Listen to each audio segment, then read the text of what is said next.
Every house, every king, and every battle has its own truth. But there are stories older than crowns, darker than the night, and more dangerous than any blade. They were never written in books. They were whispered to fire, to the trees, and to the dead gods. And today, we dare to uncover one of them. The wind beyond the wall carried the kind of cold that bit through leather, mail, and bone. It was the cold of things long dead and long forgotten. Ranger Aemon Pike pulled his cloak tighter and pressed onward, the crunch of his boots breaking the ancient silence of the frost fangs. The night was dark and moonless, and the stars above were but pale sparks, dim against the endless white.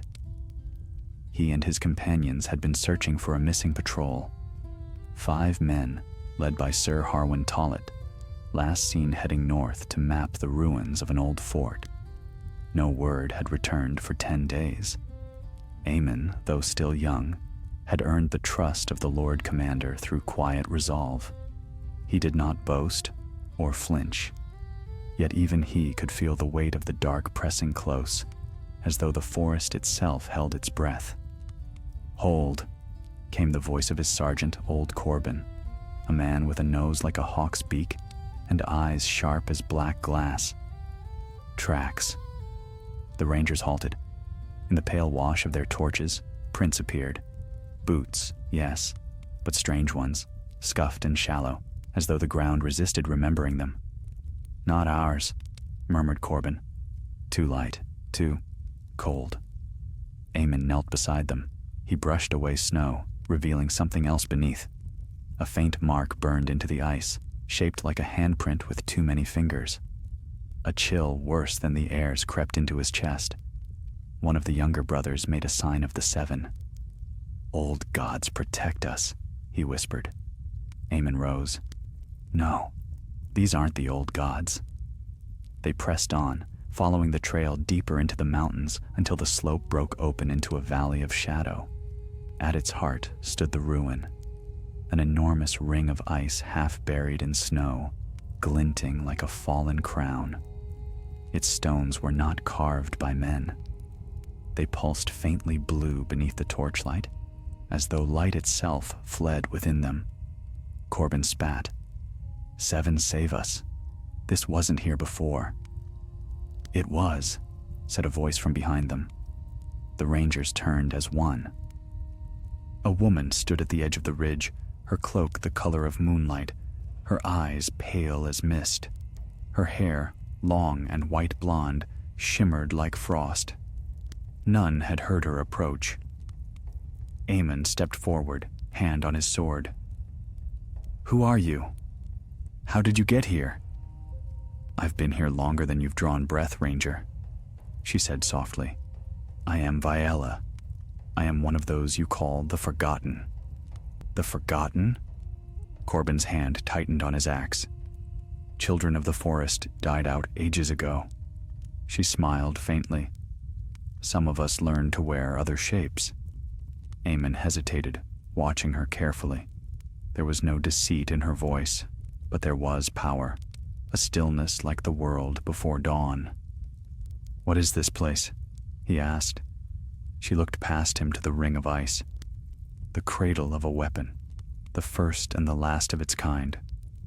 "The Night King," Aemon breathed. Viella's eyes flickered. "You think he was one? No, he was many. He was the first to wake, but not the only to be made." The wind rose, howling through the stones. Beneath the sound came another, faint but deep, like a heartbeat under the ice. Corbin cursed and backed away. We should leave. Whatever sleeps here should stay asleep. But Aemon stood transfixed. The blue glow beneath the ice had begun to pulse, slow and steady, like breath. Viella's voice was barely more than a whisper. 10,000 years ago, when the first men came with fire and bronze, my kind made the Night King to protect us. We bound him with magic, but magic is hunger. It consumes its maker. He turned upon us, and upon you, and upon the world. Yet he was not the only one shaped. The others were buried, forgotten. Aemon's throat tightened. You mean there's another? Yes, she said, and this place is its heart. If the ice stirs again, so too will he. The snow underfoot shuddered just once, like something vast shifting beneath it. The rangers stumbled, torches flaring. 7 bloody hells, muttered Corbin. That's no storm. Whatever it is, Aemon said, drawing steel. We face it together. A deep cracking sound split the night. The ice ring began to fracture, glowing bright blue, blinding in its brilliance. And from within, the ruin came a shape, black against the glow, rising slowly, impossibly. A hand, pale and armored in frost, broke through the surface. Then another. Aemon shouted, "Fall back! Fall back!" The rangers ran, snow exploding around them, but Viella did not move. She raised her hands, whispering words too ancient to understand. The light dimmed for a moment, just long enough for Aemon to glimpse her face. Tears froze upon her cheeks. "Go!" she cried. "It's waking!" Aemon hesitated, torn between fleeing and helping her, but Corbin seized his arm. Together, they stumbled down the slope as a column of blue light erupted behind them, painting the clouds above with cold fire. When at last they stopped, breathless and half-blind, the ruin was silent again. The glow had vanished, and the valley lay still, but the snow beneath their feet was warm. Aemon looked back. The shape that had risen was gone, swallowed by the dark. Viella, too, was nowhere to be seen. Only her voice remained, echoing faintly on the wind. It was never dead, only dreaming. And then, far to the north, beyond the horizon, a new star of blue fire flared in the sky. The Night's Watch had always feared the return of the White Walkers, but now, Aemon realized, they might have only ever faced one. Something worse had awakened. By the time dawn broke, the rangers had reached the shadow of the forest. The light was gray and weak, the kind of dawn that offered no warmth, only the illusion of safety. Aemon Pike leaned against a pine and forced his breath steady. The night's flight had left them ragged and silent. Even the wind had quieted, as though listening. "Count off," Corbin rasped. They did. 5 voices instead of 7. The youngest, Lyle and Marin, had not returned from the valley. Their names hung in the air like frost. "We can't go back," said one of the men. "You saw what rose from that pit." Aemon looked northward. Smoke or mist, he couldn't tell which, curled above the ridge where the ruins had stood. It shimmered faintly blue before fading. If that thing is moving, the wall must be warned. Corbin spat in the snow. The wall won't believe a word of this. Dead ruins and ice spirits will be mocked out of Castle Black. Then let them mock, Aemon said. We swore an oath. What wakes beyond the wall threatens all. The men looked at one another and slowly nodded. The decision was made. They set out south, the snow rising to their knees, the cold biting deeper with every step. Aemon led, torch in hand, marking the path through the woods. The silence was too deep for comfort. No ravens, no wolves, not even the distant call of wind through branches. It was as though the land itself watched them. Half a day passed before they reached the frozen river that wound toward the wall. Its surface was smooth as glass, the water below black and still.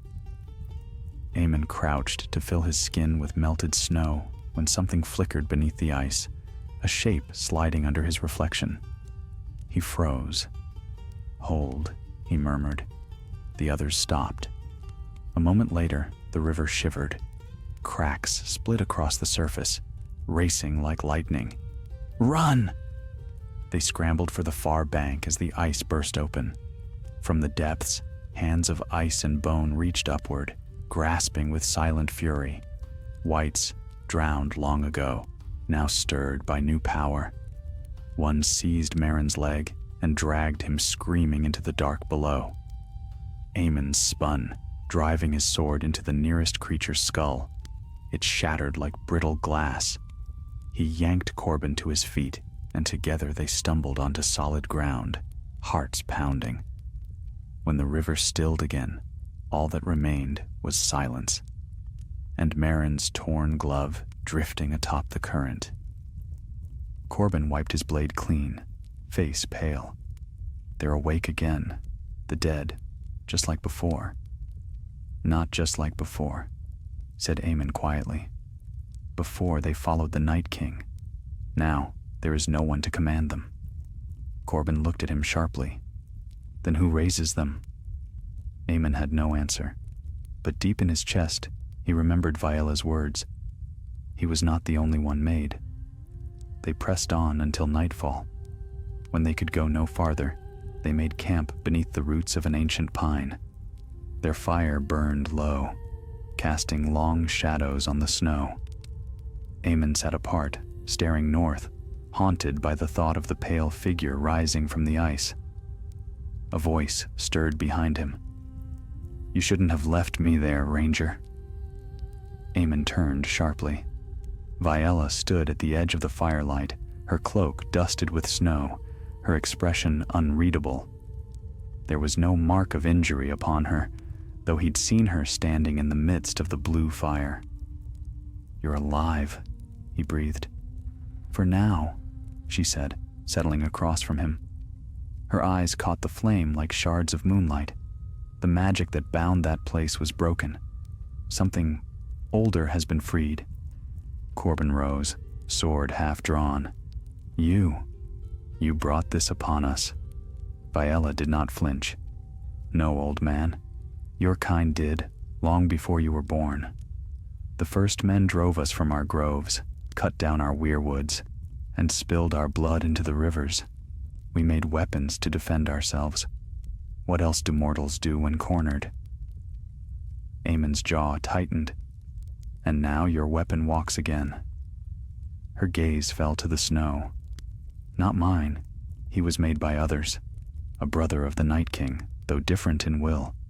Where the first sought dominion, this one seeks to finish the war." Aemon frowned. "What war?" "The one that never ended," she whispered. "The war between fire and ice. You think the dragon's fire ended it? No. The magic that binds this world cannot be killed, only silenced. The Night King's fall unbound the old spells. Now the cold remembers itself." The fire crackled, and for a long time none spoke. The air had grown colder still, as if the world itself held its breath. At last, Aemon asked, "How do we stop him?" Viola looked up, her eyes like shards of ancient grief. "By destroying the heart of frost. It lies in the ruins you found, but it cannot be broken by steel or fire, only by what created it, blood of the children and the line of men who once wore the black." Corbin cursed softly. "So you're saying, that one of you must die," she said simply. The words hung between them like the blade of a guillotine. Aemon met her gaze steadily.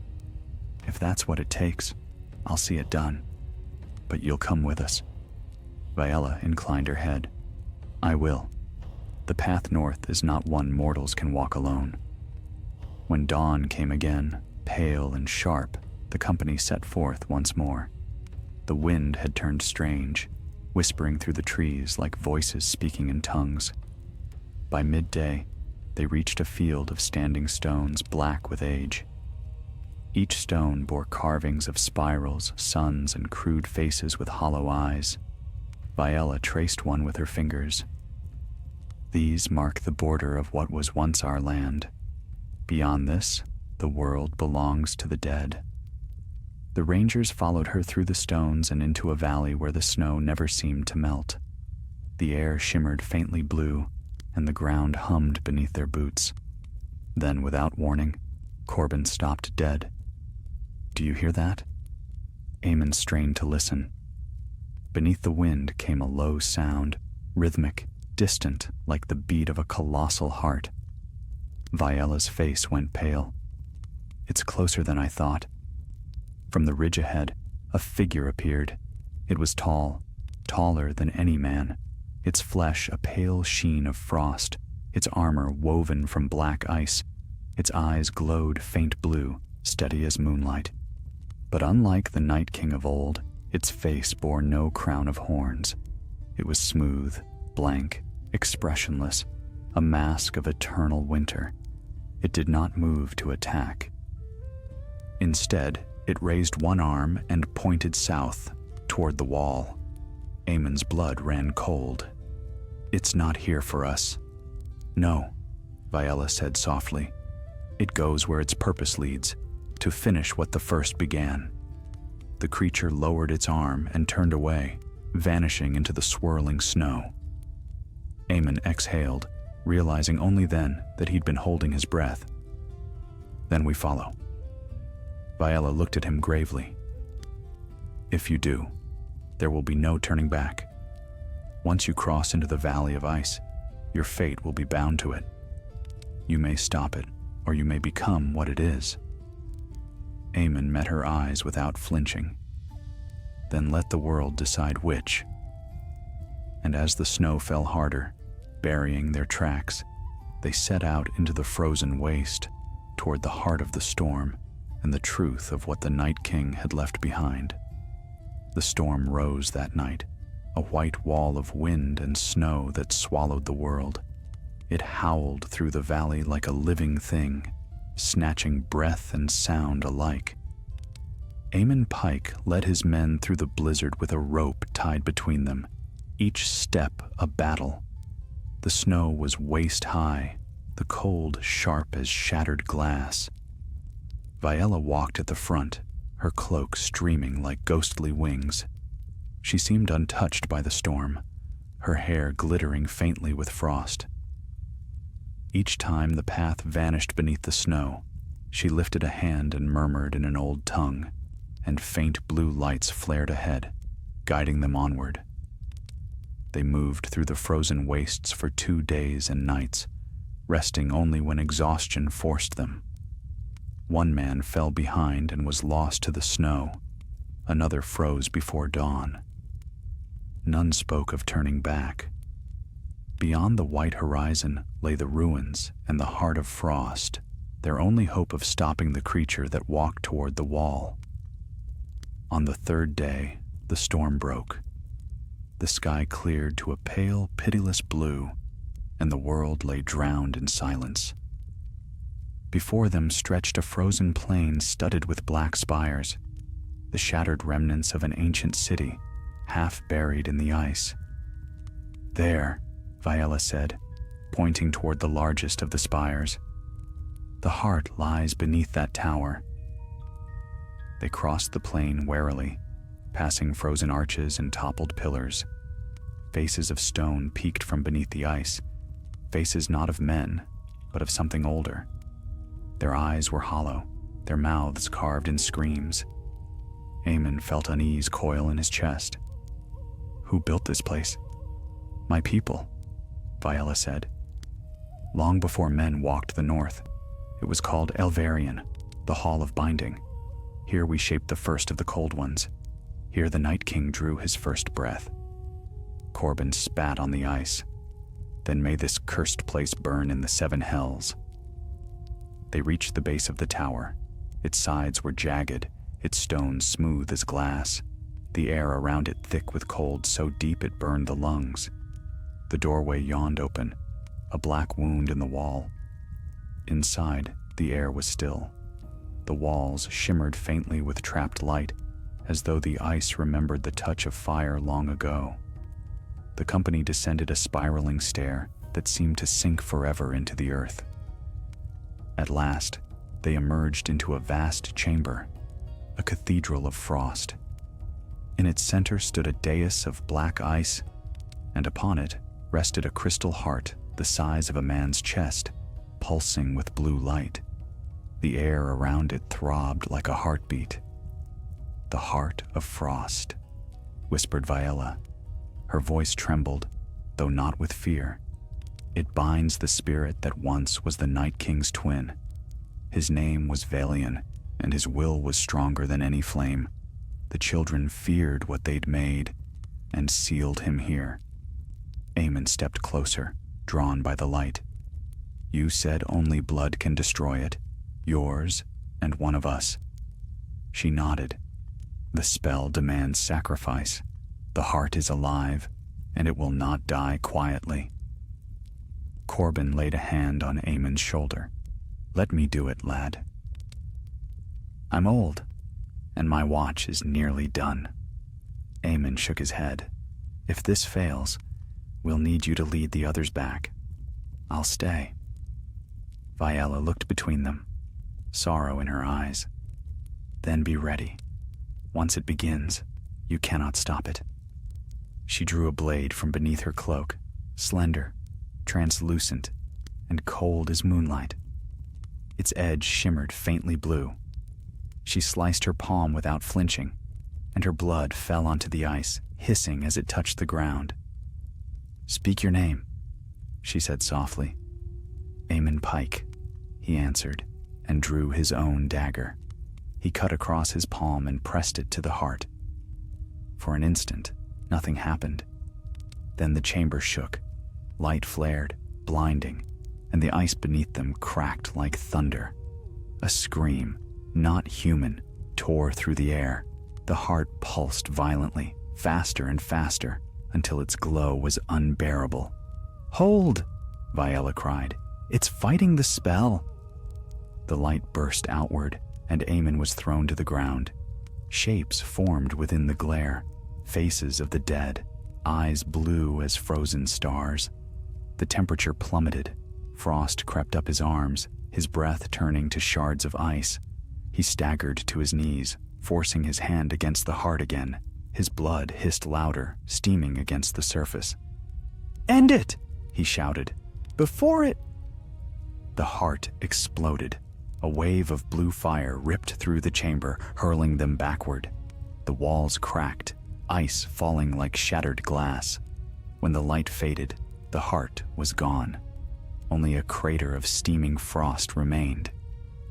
Aemon lay gasping, his skin burning with cold. Viella crawled toward him, her face pale.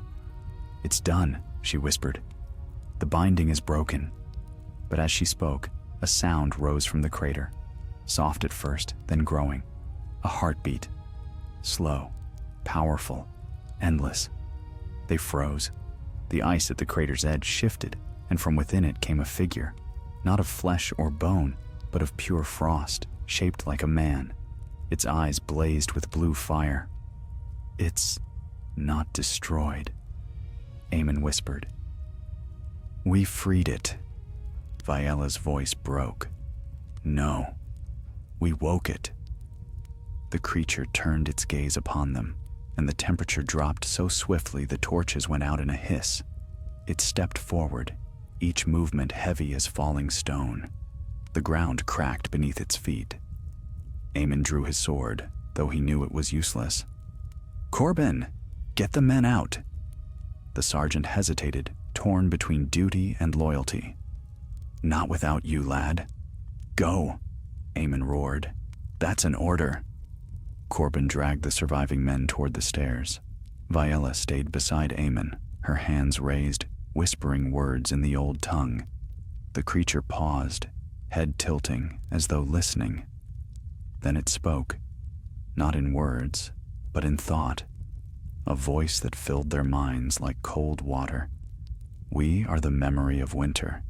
We are what remains when the fire dies."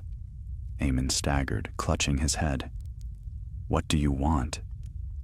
"To finish what was begun," the voice said.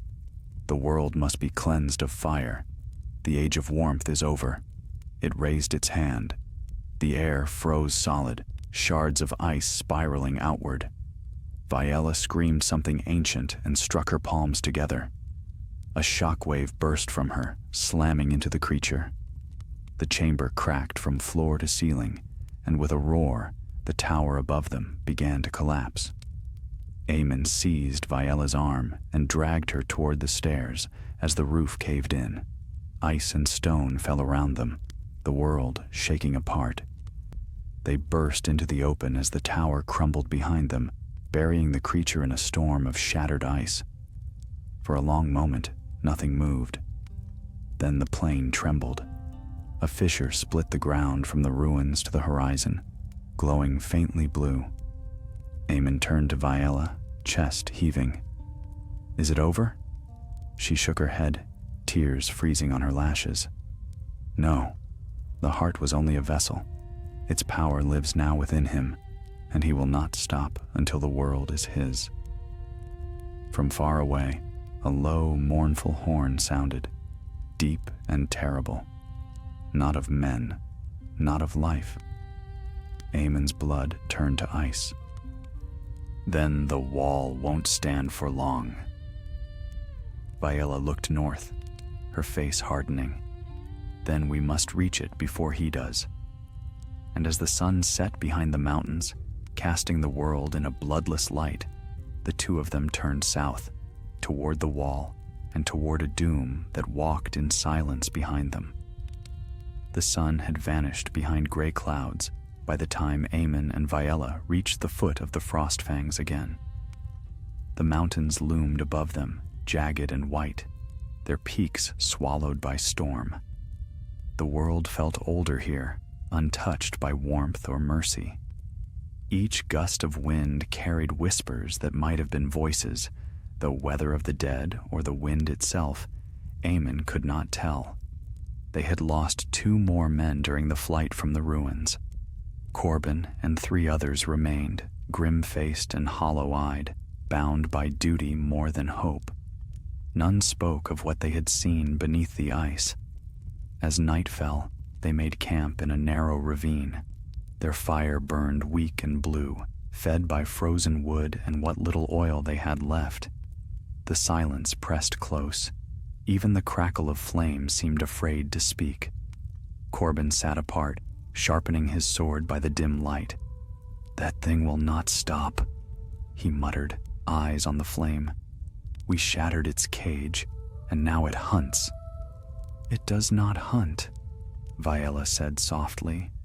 She sat cross-legged, her pale hands cupped around a flicker of blue light that seemed to dance of its own accord.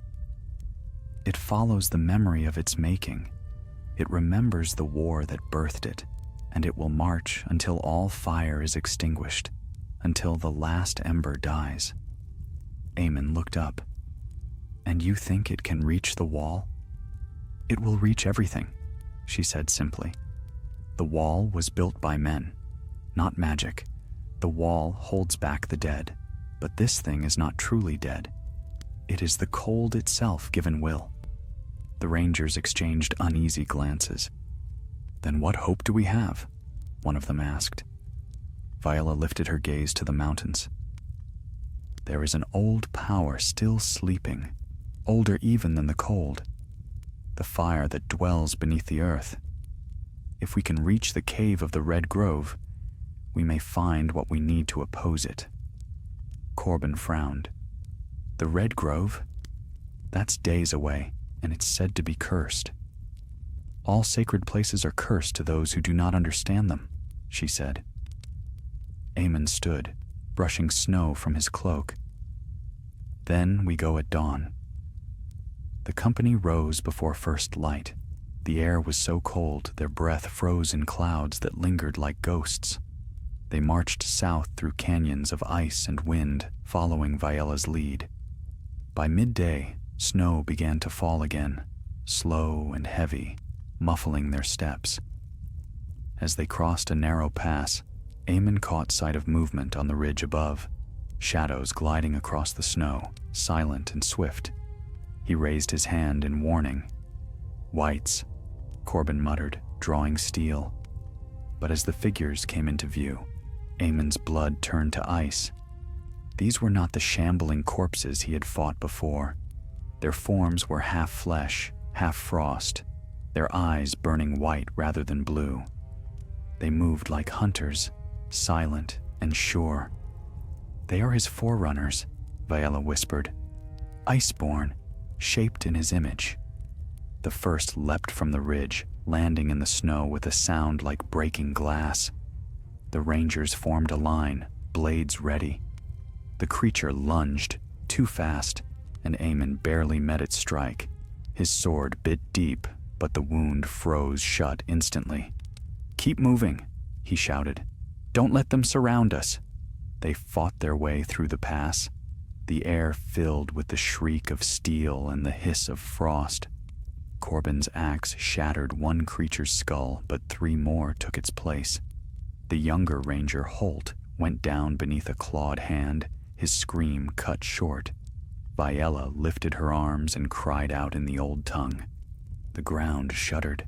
Ice cracked open, and blue fire erupted from the fissures, consuming the creatures in flame that burned cold as death. When it faded, nothing remained but ash and silence. Aemon stared at her, chest heaving. "You said fire could not kill them." "It was not fire," she said, lowering her hands. "It was memory. The earth remembers warmth, even when men forget." They did not linger. By the next night, they reached the edge of a frozen forest where crimson leaves still clung to dead branches. The Red Grove. The snow here was tinged faintly pink, and the air smelled faintly of iron. Viella led them to the heart of the grove, where an ancient weirwood rose from the ice. Its bark was twisted and pale, its face carved long ago, not by men, but by something else.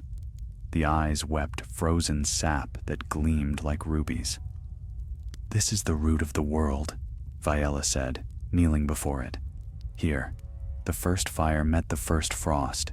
If the warmth of the old magic still lives, it will live here." Aemon stepped forward. "What must we do?" "Blood must call to blood," she said. "The grove will not answer without sacrifice."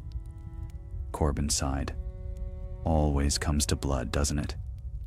Viella placed a hand on the tree's trunk. "You mistake the meaning of sacrifice, old man. Not death. Offering." She took Aemon's hand and guided it to the bark. The tree's surface was cold as iron, but beneath it pulsed faintly with life. "Ask it for aid," she whispered. "Speak from the heart." Aemon closed his eyes. He thought of the wall, of the brothers he had lost, of the living warmth that would soon be swallowed by endless night. "We seek to stop the cold," he said quietly. "We seek the fire that still remembers life." For a moment, nothing happened. Then the ground trembled. The roots beneath the snow glowed red, and heat rippled through the air. The tree's eyes flared with light, and the grove blazed with color, crimson and gold like the dawn. Viella gasped. "It answers." The tree split open at its base, revealing a hollow filled with molten light. Within it lay a blade unlike any Aemon had seen, forged of black metal streaked with crimson veins that pulsed like living flame. Viella reached for it, but drew back, her fingers blistering from the heat. "It is meant for you," she said. Aemon took the hilt. It was heavy, warm, alive. The metal shifted under his hand, veins of fire flaring brighter. When he lifted it, the grove fell silent. "The sword of the Red Grove," Viella whispered, "forged when the first sun touched the snow. With it, you can wound the cold, but its fire will burn the one who bears it." Aemon met her gaze steadily. "Then I'll burn." Before she could speak, a deep sound rolled through the valley, a roar that shook the trees. The ground quaked, and frost crept swiftly across the crimson snow. Corbin looked up, eyes wide. "He's coming." The grove's warmth began to fade, the red light shrinking as the cold pressed in. From the north, a wall of mist swept toward them, vast, silent, and blue. Within it moved a figure taller than the trees, its eyes glowing like stars through fog. Viella turned to Aemon, her voice fierce. "You have one chance. If the blade meets his heart, his memory will break, and the cold will scatter. Fail, and the world will freeze with him." Aemon nodded. "Then we make our stand here." The rangers formed a circle around the weirwood, their torches raised high. The mist closed in, swallowing the forest, and the air grew still as a grave. Then the creature emerged. The second Night King, the living storm. Its presence devoured the world, its voice like the wind over a frozen sea. Fire has no place here. Aemon raised the flaming blade, its light cutting through the mist. "Then I will bring it to you." And as the two forces met, fire and ice, warmth and death, the grove erupted into light, and the battle for the living world began anew. The storm that followed was not made of wind or snow, but of magic, ancient, raw, and merciless. The world split between light and shadow, between the fire of the red grove and the consuming frost of the creature that had awakened from the heart of frost.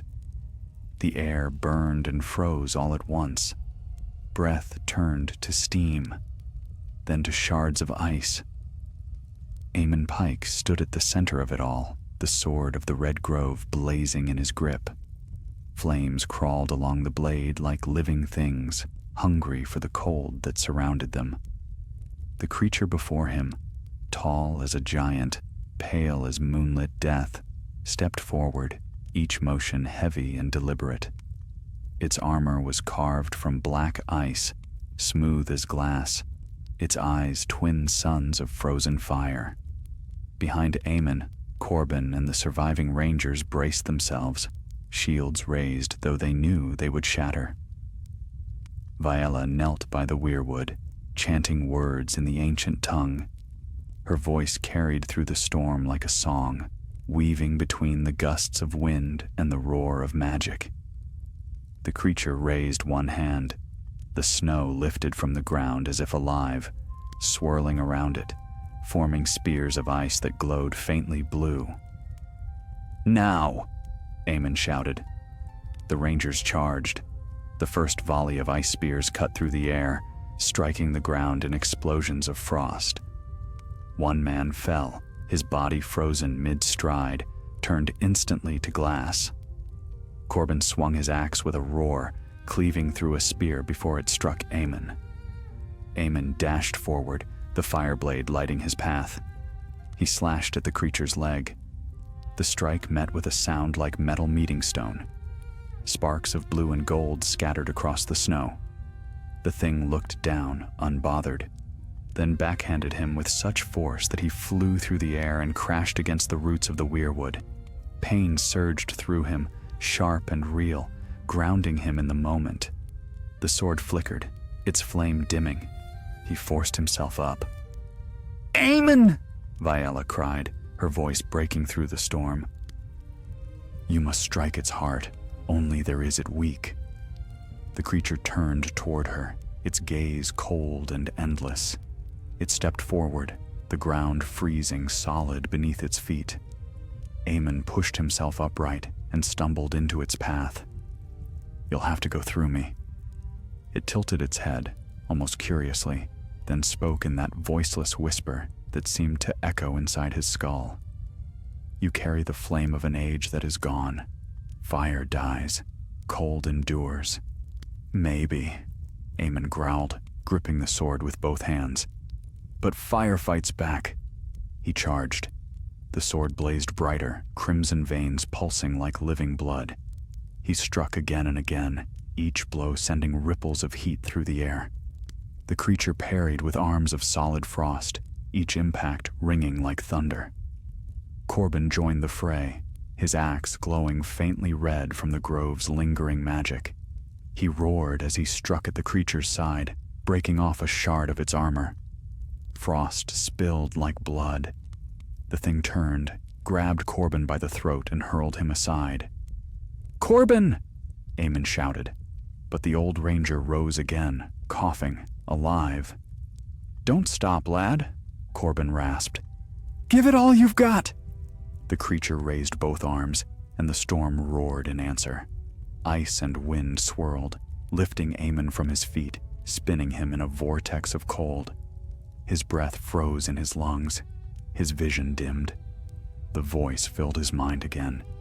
"You cannot kill what does not live. Yield." Through the haze, he saw Viella, still chanting, her hands glowing with blue fire. The weirwood behind her pulsed with red light, and the face carved in its bark seemed to move, its eyes burning with life. She was binding her own essence to the magic of the tree, risking herself to hold the creature's attention. "No," Aemon whispered. "Not again." With a shout that tore his throat raw, he drove the sword into the ground. Fire erupted outward in a circle, shattering the ice that held him aloft. He landed hard, snow melting beneath his boots. The blade blazed white-hot, its fire now almost pure light. He charged again, straight through the storm. The creature turned, its eyes flaring. It raised an arm to strike, but Aemon slid under it, using the heat of the sword to melt the frozen ground. In one motion, he rolled to his feet and thrust upward. The sword pierced the creature's chest. The sound that followed was not a scream. It was a roar, a cracking of worlds.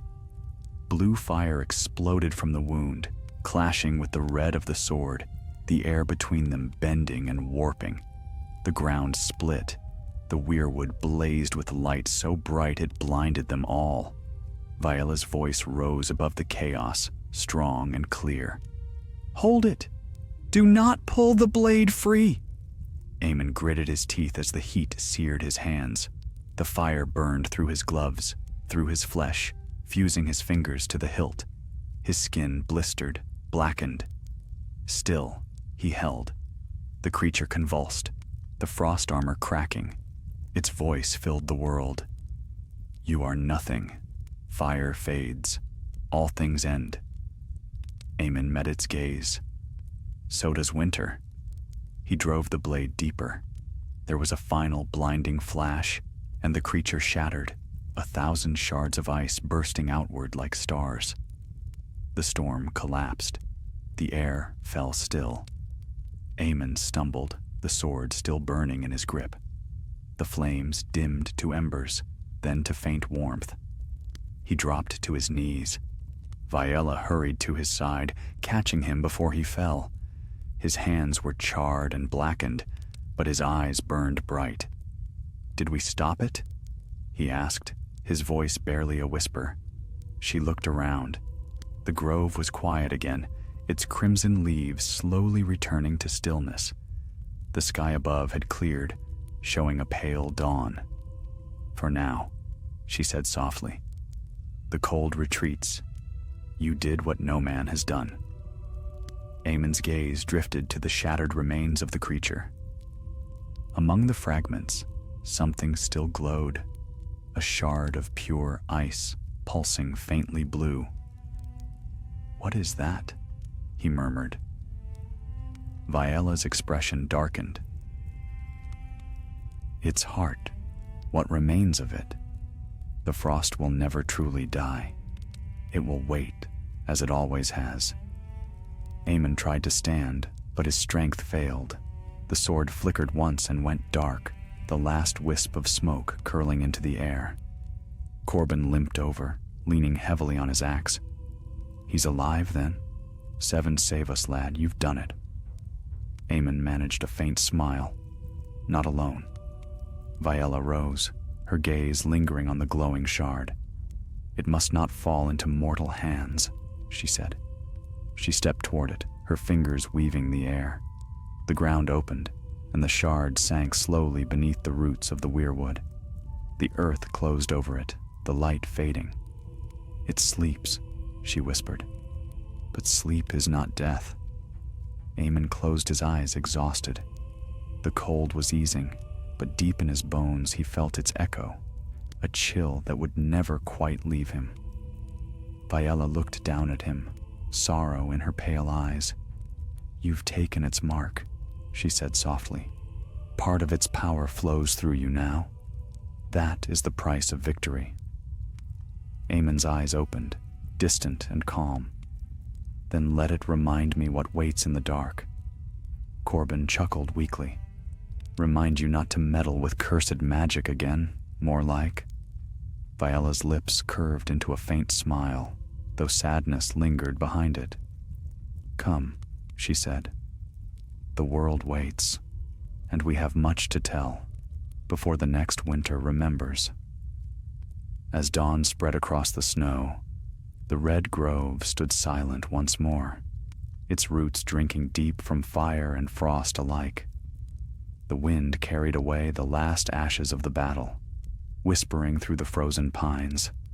The cold had been driven back, but far to the north, beneath the endless ice, something shifted in answer. A whisper echoed through the dark places of the world. One flame falls, another rises, and beyond the horizon, the snow began to stir. When the snows melted from the lower slopes of the Frostfangs, spring never came. The sun rose, pale and distant, but its light could not pierce the frost still clinging to the bones of the land. Aemon Pike rode south with Corbin and Viella, leaving behind the crimson woods of the Red Grove, though its memory burned still in his dreams. The sword of the grove hung at his hip, bound in cloth, for even now it pulsed faintly with warmth, a relic of a battle won but not ended. They traveled in silence at first. The wind carried no bird song, only the groan of shifting ice. When at last the wall came into view, a shimmering ghost on the horizon, its white towers glinting in the pale sun, Aemon's chest tightened. It felt less like returning home than approaching the grave of an old friend. Corbin broke the silence. "The wall still stands then. Praise the gods." "For now," Viella murmured, "but its strength wanes. You do not see it, because men do not look closely enough." Aemon glanced toward her. "You mean the magic?" She nodded. When the Night King fell, the spells woven into the wall weakened. It was his fall that kept the cold bound. Now, with his brothers stirring, the magic frays again. Corbin spat into the snow. "So all this fighting, all this death, and it's still not over?" "Nothing that was made by gods or magic ever truly ends," she said quietly. "It only sleeps, waiting for men to forget." They reached the Shadow Tower by dusk. The guards there blinked in disbelief when they saw the survivors, frostbitten, battered, but alive. Ravens were sent to Castle Black before nightfall, and by morning, a black-sailed cart had arrived to carry them the rest of the way. The brothers of the Watch gathered in the yard as Aemon dismounted. He looked thinner now, older. His eyes had seen things no man was meant to see. The Lord Commander, Sir Edric Rivers, a hard man with a beard like iron shavings, met him at the steps. "Ranger Pike," he said, "you were declared dead 6 weeks past. What in 7 hells happened beyond the wall?" Aemon met his gaze squarely. "Something worse than death woke beneath the ice, my lord. We destroyed it, but its power lingers still. The dead stir again in the far north." A murmur ran through the men. Edric frowned. "You speak of the White Walkers?" Aemon shook his head. "No, something older, a second of their kind, a weapon the children once made. It nearly broke the world again." The Lord Commander's expression hardened. "And you brought proof of this claim?" Aemon hesitated. His hand went to the cloth-wrapped sword at his side. "Only this." When he unwrapped it, a faint light spilled across the snow. crimson veins threading through black steel, pulsing like a heartbeat. The gathered brothers drew back, whispering. 7 save us, one muttered. It's alive. Edric reached for it, but Viella stepped between them, her presence sudden and commanding. Touch it, and it will burn you, she said. That blade was forged in blood older than your walls. It remembers fire, and it remembers vengeance. The Lord Commander's eyes narrowed. And who are you, woman, to speak so boldly to a Lord of the Watch? I am Viella of the Forgotten, she said evenly. Child of those your kind drove to extinction. It is because of me that your wall still stands. For a long moment, silence held. Then Edric exhaled slowly. Very well, he said at last. You and your company will rest here. We'll send word to Winterfell. The Starks will want to hear this. They remained at Castle Black for days. Aemon slept little. When he closed his eyes, he saw the face of the frost creature. The moment it shattered, the way its blue fire seeped into his flesh. The mark of its power still lingered beneath his skin. Some nights, he woke with frost on his breath. Viella stayed in the library tower, studying the ancient tomes the Watch had gathered over centuries. Corbin spent his time with the younger brothers, telling half-truths about the battle beyond the wall, enough to frighten them, but not enough to reveal the truth. On the 4th night, Aemon went to the top of the wall. The air was sharp and still. Below him stretched an endless plain of snow and shadow, silent and unbroken. Yet far to the north, beyond sight, he felt it, a faint pulse, like the echo of a heartbeat beneath the world. Viella joined him, her cloak billowing like mist. You feel it too? Yes, he said quietly. It's not gone. No, she agreed. It cannot die while the memory of it lives. The frost you carry keeps it tethered. He looked at her sharply. You mean it's inside me? She met his gaze, sadness flickering in her pale eyes. A fragment only, but enough. The sword drew its essence into you when you struck. You are the vessel now. Aemon turned away, gripping the icy parapet. So I am cursed. Perhaps, she said softly. Or perhaps chosen. The world will need both fire and frost before the end. By dawn, a raven arrived from Winterfell. The seal bore the direwolf of House Stark. Aemon and Viella were summoned to speak before the Lady of Winterfell herself, Arya Stark, now older, sterner, yet still carrying the sharpness of her youth like a blade. She listened in silence as Aemon told his tale. The ruins, the awakening, the battle beneath the Red Grove. When he finished, she regarded him for a long time. My brother saw the Night King die, she said. He believed it was done. So did I, Aemon replied. But death doesn't always mean ending. The cold remembers. Arya leaned back, eyes narrowing. And what do you want of us?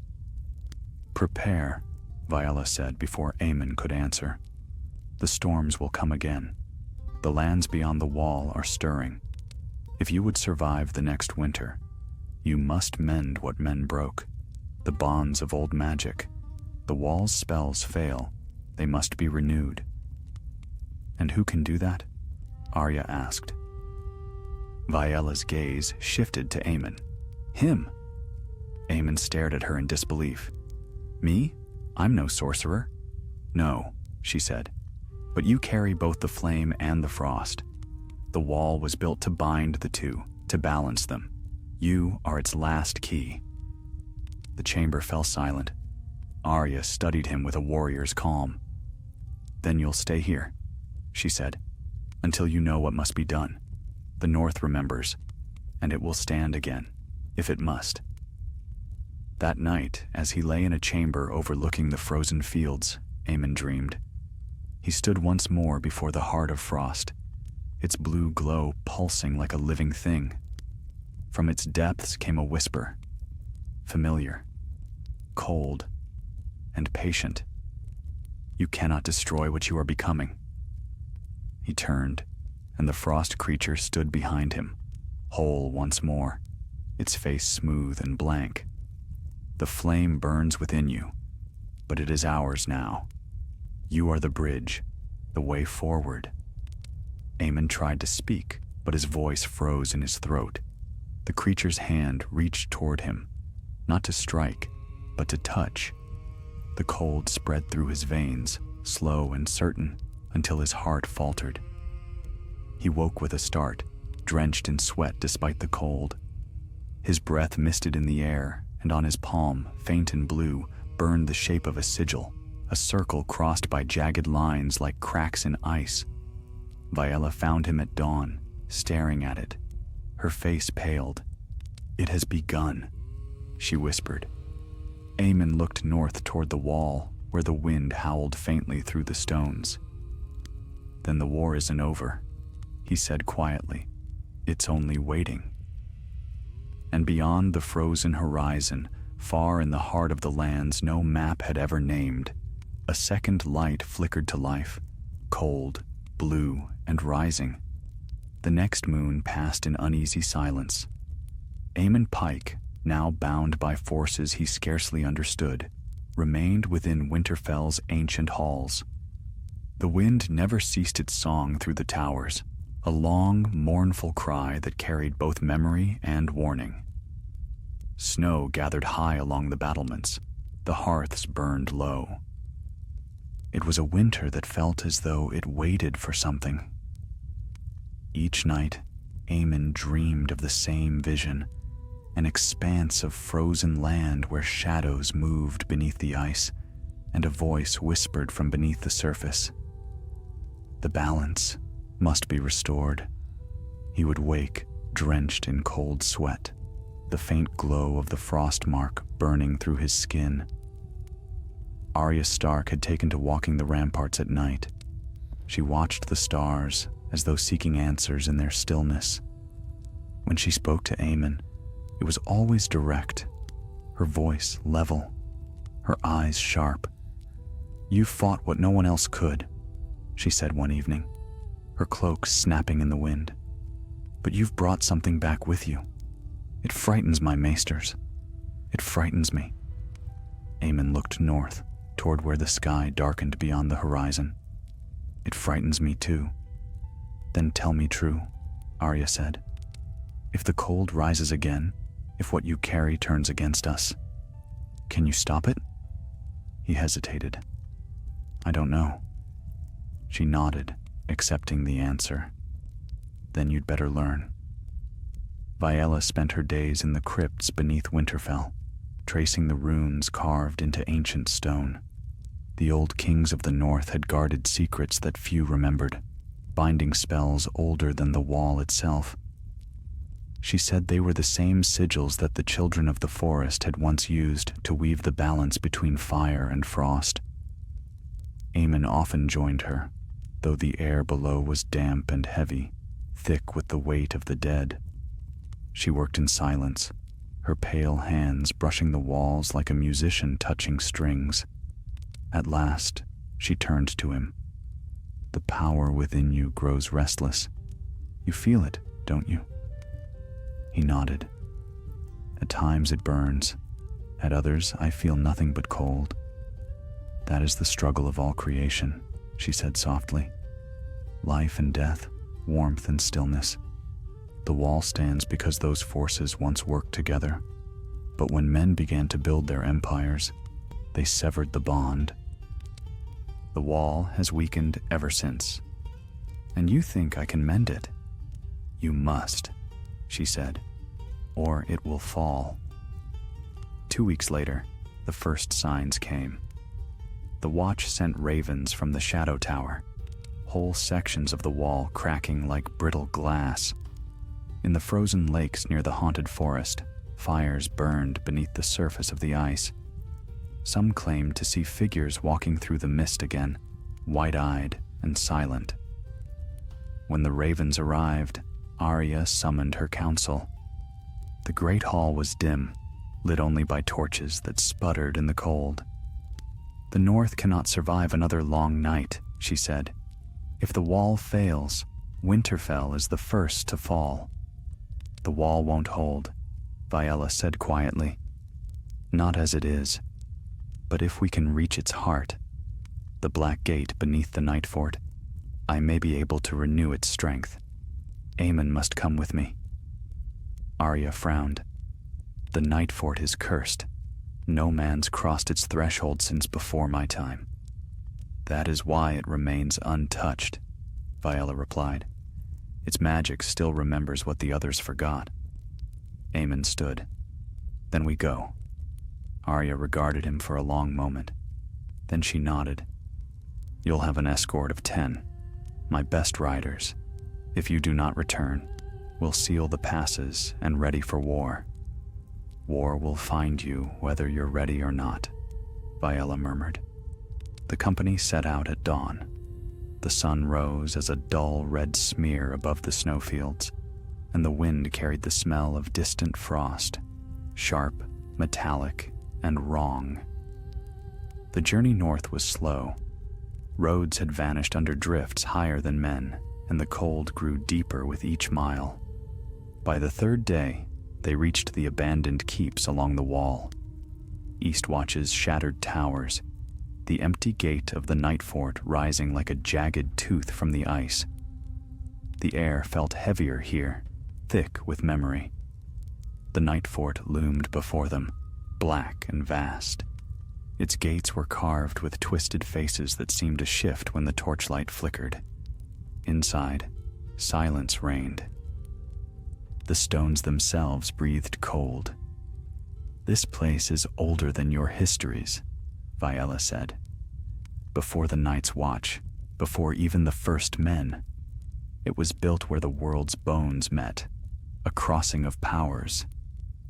Aemon ran his fingers along the wall. The stones pulsed faintly, the same rhythm as the frost mark on his hand. "It feels alive." "It is," she said. "Come." They descended into the lower tunnels, past collapsed chambers and frost-covered stairways. At last, they reached the gate, a vast slab of obsidian, veined with faint light, sealed by runes that hummed like distant thunder. Viella placed both hands upon it. "It still breathes," she whispered, "but its song is fading." "What do you need me to do?" Aemon asked. "Stand beside it," she said. "Let it see you. It will know the blood that carries both flame and frost." He obeyed. The gate's runes brightened, answering the mark on his palm. Light spread through the chamber, slow and cautious, like dawn breaking over long-dead land. Then the ground trembled. A deep, hollow sound rose from beneath the ice, not a roar, but a heartbeat. Viella's eyes widened. "Something stirs below. It feels you." "Feels me?" "The power within you," she said. "It calls to its kin. The cold knows its own." A blast of icy wind burst from the cracks between the stones. The torches went out. The riders shouted in the dark. Aemon felt the chill surge through him like a river, not from without, but from within. His veins burned with frost fire. The obsidian gate shuddered. From its surface, a face began to form, vast, ancient, carved from shadow and flame. Its eyes opened, burning red and blue at once. "Who stands before me?" it asked, its voice echoing through every stone. Viella fell to her knees. "We seek renewal," she cried. "The wall falters. The cold rises again. This man bears the mark of both worlds. He can bind what is breaking." The gate's eyes turned upon Aemon. "You carry the wound of the world," it said. "The frost within you hungers, yet the fire defies it. You would seal what must remain unsealed?" Aemon clenched his fists. "If it saves the living? Yes." "Then you do not understand," the gate murmured. "Balance cannot exist without struggle. The fire will not endure unless the frost remembers it. If you seal this gate, The cold will break free elsewhere. Aemon's voice hardened. Then tell me what I must do. The gate's light dimmed, flickering like a dying star. There is no stopping what has begun, only shaping it. The wall must not merely stand, it must awaken. And then, with a sound like cracking ice, the gate split open. A wind rushed outward, colder than death, carrying voices of the long dead and the never born. Aemon staggered back, shielding his face. Viella cried out, clutching the air as if holding back the tide. When the light faded, the gate stood open, and beyond it stretched not the lands of men, but an endless plain of white fire, burning cold and beautiful. Viella fell to her knees, trembling. The wall was never meant to be a barrier, she whispered. It was a bridge. Aemon stared into the blinding expanse. Deep within it, a figure stirred, tall, radiant and terrible, its eyes the same shade as his mark. He felt its gaze pierce him, and a voice echoed within his soul. We are not done with you, Aemon Pike. You are the flame within the frost within the flame. The world will remember that name. Then the vision shattered. He found himself kneeling in the snow, the gate sealed once more, Viella beside him, pale and shaken. The riders were gone, swallowed by the dark. Only the two of them remained. Viella looked at him, fear flickering for the first time in her eyes. You've opened what should never be opened. Aemon rose slowly, the frost mark blazing upon his palm. Then I'll see it through, he said, voice low and steady. Whatever waits beyond the wall, it's calling for me. And somewhere in the vast silence beyond, the cold answered. The blizzard came 3 nights after the gate had spoken. It was not the storm of nature, but something older, deliberate, as if the wind itself hunted them.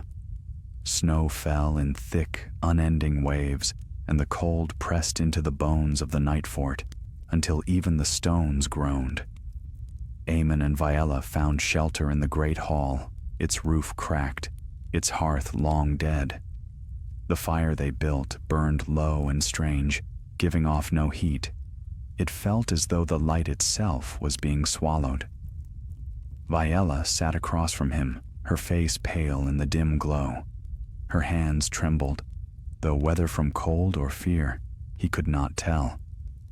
The gate has marked you, she said quietly. I can see it in your eyes. Aemon touched his face. What does it mean? It means the wall no longer sees you as mortal. You are bound to it now. You have become a part of what it guards and what it keeps out. He felt the truth of her words in the deep ache of his bones. The frost inside him pulsed faintly, like a second heart. Then tell me what it keeps out. Tell me what's truly beyond that gate. Viella's gaze drifted to the dark. The frost realm. The place where memory sleeps. It is not death, but it is not life either. When my people created the Night King, they drew power from there. But the frost realm was never meant to be bound to this world. Now that you've opened the gate, its breath seeps through. And it will keep spreading? Yes. Unless you can command it. He stared into the flames. Command it, as he once did. Viella nodded slowly. The Night King was never truly a king. He was a vessel, a voice for that power. You are the same, but you carry fire as well. If you can master both, perhaps you can become something else. Her eyes lifted to him, bright and solemn. The bridge, as the gate called you. Aemon looked at the faint red glow of the sword beside him. If I must be that bridge, then I'll see where it leads. But first, we have to survive the night. The wind shrieked through the cracks of the hall, and the fire guttered low. Aemon heard movement in the storm, faint, rhythmic, like the tread of many feet. He rose, sword in hand. Viola's head snapped toward the door. They're here. Who? The dead. The doors exploded inward, a flood of snow and shadow. Figures stepped through the storm, tall, gaunt, their eyes burning pale blue. Not the slow, mindless corpses of old tales, but silent soldiers of ice. Their armor shimmered like frost on steel. Aemon's sword flared red as he met the first of them. The fire cut through the creature's chest, shattering it, but another stepped in its place. Then another. For each that fell, 2 more came. Viola raised her arms and shouted in the ancient tongue. A surge of blue light burst from her palms, freezing the floor into jagged shards that pierced the wight's legs. Still, they pressed forward, heedless of pain. "They're not stopping," Aemon shouted. "They won't," she answered. "They're drawn to you, to the power you carry." He turned, slashing another down. "Then I'll give them what they want." He closed his eyes and reached inward, past the fire, into the cold pulse that lived beneath it. The frost within him stirred, reluctant at first, then eager. It spread through his veins, through his limbs, until the air itself seemed to bend around him. When he opened his eyes again, they glowed faintly blue. The dead stopped. The storm fell silent, the snow hanging motionless in the air. Viola stared, frozen in awe and fear. "Aemon." He stepped forward, his breath misting. The wights sank to one knee, as though recognizing something in him, something they could not defy. For a long moment, there was only silence. Then he spoke, his voice low but filled with power. "Go." The wights rose, turned, and vanished into the storm. The silence that followed was deeper than any they had known.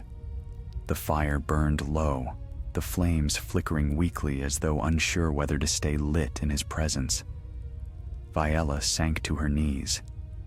"You've done what no mortal could. You've spoken the tongue of the cold." Aemon sheathed his sword, his hands trembling. "I didn't think. I just felt it." "You didn't think," she said softly. "You became." He turned to her. "And what does that make me now?" "Something between," she whispered. "Not man, not monster. The balance itself." At dawn, the storm ended as suddenly as it had come. The world outside was unrecognizable. The snow sculpted into strange patterns, circles and runes that glowed faintly blue. Viola studied them with unease. "They're marks of allegiance," she said. "They've claimed you as their lord." "I don't want their allegiance," Aemon replied. "It doesn't matter. You carry their power. The Frost Realm will not let go of you now." He glanced north, where the light was dimmer, the horizon blurred. "Then I'll go to it. I'll find what lies beyond the gate and end this before it reaches the wall." Viola's face darkened. "You cannot walk that realm alone. No living thing can cross into it." "Then I'll walk as something not quite living." She caught his arm. "Aemon, listen to me. You're changing. The more you draw upon the cold, the less you'll remain yourself. That is how the Night King was lost. Not in death, but in surrender." He looked at her, his voice steady. "Then I'll fight it as long as I can." She searched his eyes for a moment, then released him. "If you go north, I go with you." He shook his head. "No. If I fail, someone must remain to warn them. Arya, the Watch, the world needs to know what comes." "You think I'll let you vanish into that abyss?" Aemon smiled faintly. "You've done enough. You gave me the chance to fight. Let me finish it." Viola's expression broke for the first time. "You sound like a man who already knows he won't return." He turned toward the rising sun, its light cold and white upon the snow. "Maybe I won't. But if I can keep the night from falling again, even for a while, it will be enough." By the next morning, he was gone.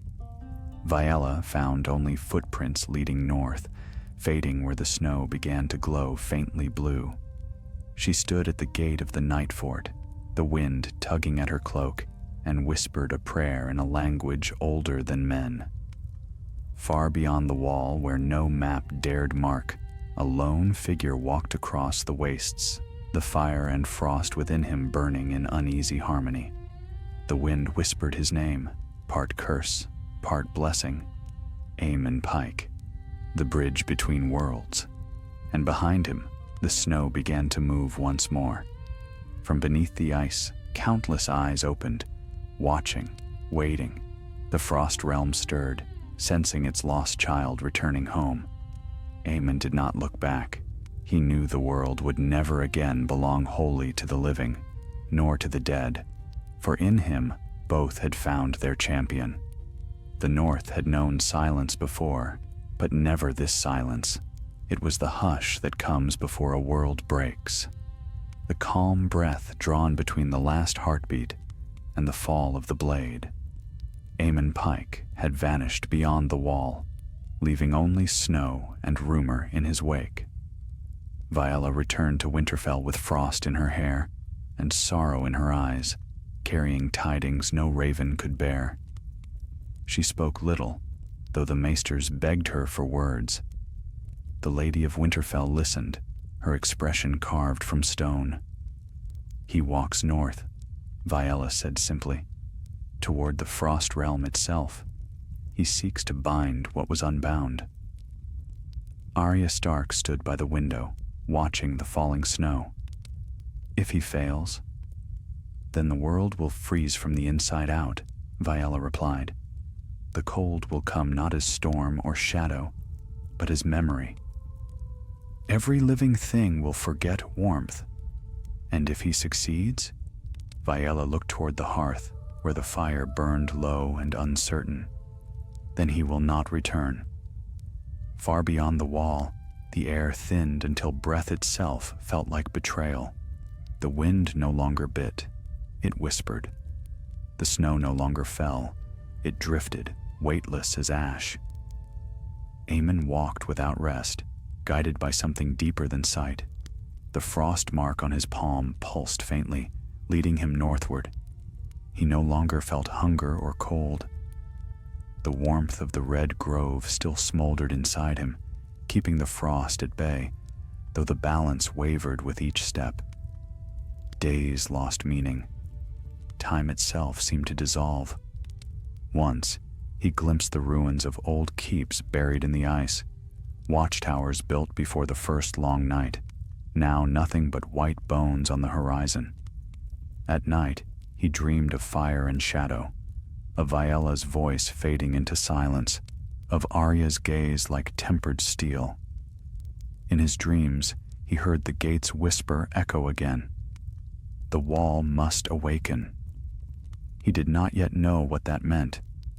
It was on the 7th day that he found the rift, a vast canyon cleaving the land like a wound. From its depths rose a faint blue glow, pulsing in rhythm with his own heartbeat. Aemon descended, the snow beneath his boots melting and refreezing as he passed. The air grew colder, until even thought seemed to slow. At the canyon's heart stood a mirror of ice, so clear it reflected the world with cruel precision. He stepped toward it. The reflection moved a heartbeat too late. Then it spoke. "You should not have come." The voice was his own. The figure in the ice was Aemon, the same face, the same eyes, but colder, sharper. The mark on its hand burned brighter, almost blinding. "I came to end this," Aemon said. The reflection smiled faintly. "End? There is no end, only union. You open the gate. You carry the frost's memory. You are not its enemy, you are its vessel." Aemon raised his sword, the red grove's fire flickering along its edge. "Then I'll destroy the vessel." The reflection stepped forward. The ice cracked, and from it emerged a form made of light and frost, his mirror, his opposite. The ground trembled. The air shimmered. They struck at once. Fire and ice clashed, the impact sending waves of heat and cold rolling through the canyon. Sparks of red and shards of blue filled the air, each blow ringing like the shattering of bells. The mirrored Aemon moved with inhuman grace, every motion perfect. Each strike he made was the one Aemon had once imagined but never mastered. "You fight yourself," it said, "and you cannot win. We are bound." Aemon gritted his teeth, blocking another blow. "I am more than you." "No," the reflection whispered. "You are less. A man trying to be a god." Their blades locked, fire against frost. Steam hissed where they met. The reflection's eyes flared. "You cannot kill me without killing yourself." "Then so be it." Aemon pushed forward, forcing both blades into the ice beneath them. The ground split apart. A column of blue fire erupted skyward, swallowing them both. When the light faded, Aemon stood alone. The mirror was gone. In its place stretched a vast plain of glass-like ice, and beneath it shapes moved. Not men, not beasts, but memories, fragments of the world before warmth, drifting in endless silence. He felt their voices touch his mind. "You are one of us now." He fell to his knees, gripping his chest. The frost burned through him, seizing his heart in a grip of iron. The warmth of the sword flickered, dying like a candle in wind. But then, deep within that cold, a spark stirred. He remembered the red grove, the fire that lived beneath the earth, the voice of Viella calling his name. He saw Corbin's grin, the faces of the watch, the living warmth of the wall that still stood behind him. "I am not yours," he gasped. "Not yet." He slammed the sword's tip into the ice. The ground cracked. Flames burst from the fissures, crimson veins spreading across the frozen plain. The shapes beneath the ice recoiled, hissing like wind through a graveyard. "You cannot fight what you are." "I can choose," he whispered. He drove the sword deeper until the hilt touched the ice. The fire spread outward, faster now, racing toward the horizon. The frost screamed. The light reached the sky. From the wall itself to the frost fangs, a crimson glow rippled beneath the snow, awakening old magics long dormant.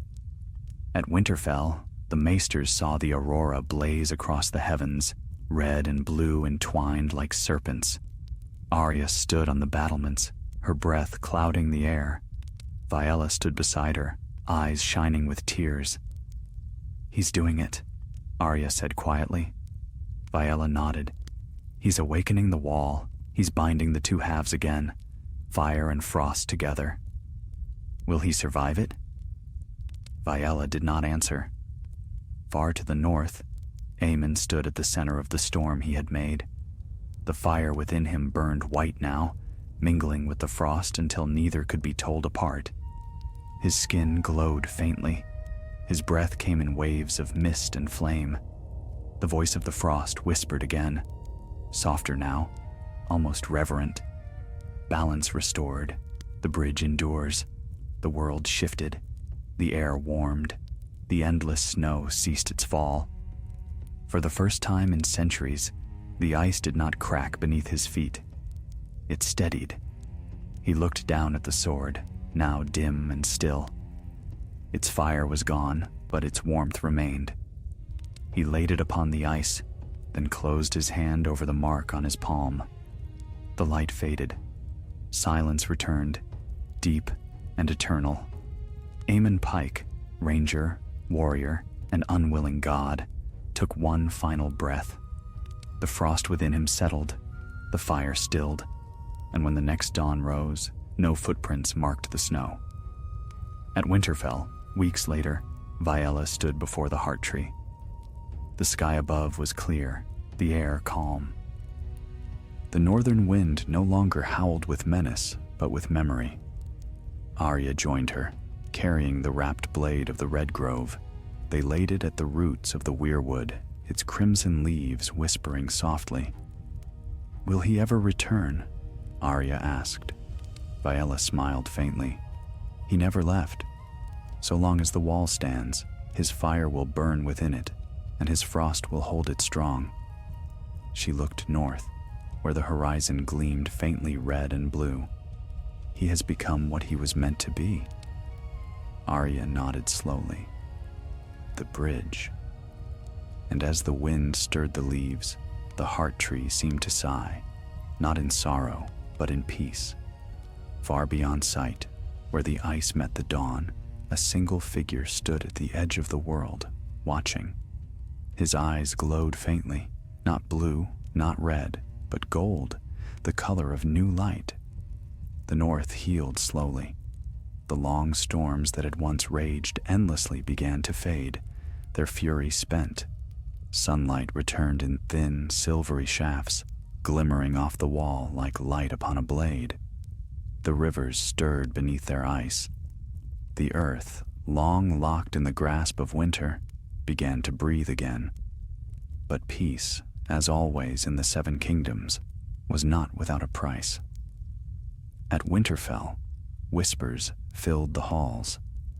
Some said Aemon Pike had perished in the far north, sealing the breach between realms. Others murmured that he had become something else, a warden beyond death, neither man nor shadow. Those who manned the wall swore they sometimes heard footsteps pacing atop its highest ramparts when no living soul was there. Arya Stark dismissed such talk when she could, though even she felt the weight of unseen eyes watching from the frozen horizon. She had faced the Night King and the wars that followed, but what now loomed beyond the world's edge felt older, quieter, and far more patient. Viella remained in the north, her task unfinished. She spent her days walking the old groves, touching the roots of weirwoods that still whispered to her in the tongue of the children. Her night she spent in the library, reading by torchlight, seeking words that might explain what Aemon had become. None did.